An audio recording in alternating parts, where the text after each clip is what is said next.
ভাতার ছেড়ে দিবে, তবুও রিলস বানানো ছাড়বে না। দেখুন ভিডিওটা ভাইরাল হয়েছে গাজল 18 মাইলে। তুমুল ঝামেলা স্বামী স্ত্রীর মধ্যে। রিলস বানানোর জন্য ভাতারকে ছেড়ে দিবে, তবু রিলস বানানো ছাড়বে না। দেখুন কি ঝামেলা।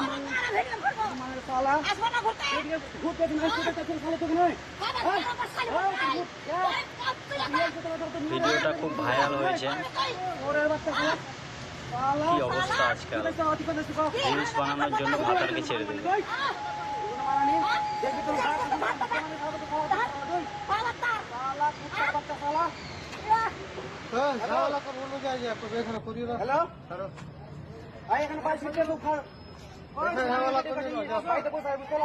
গান মারছে ঠিক আছে সালা বলছিল গান মারে সালা সালা তুই কেউ ডাকবে সালা রং চলে সালা তুই সালা তো কি বলে বোকা জিনিস বেটি জীবন জীবন গান মারে বাড়াই গুরু মানুষ বলি তোকে গান भी तो हनुमान साला हनुमान साला बोका की साला की हो रहे हैं साला गान मार चले ए वीडियो करो गान कोई तो साला तू हनुमान साला कितना वीडियो करो तू वीडियो क्या उतर के घूमर के तू आ गया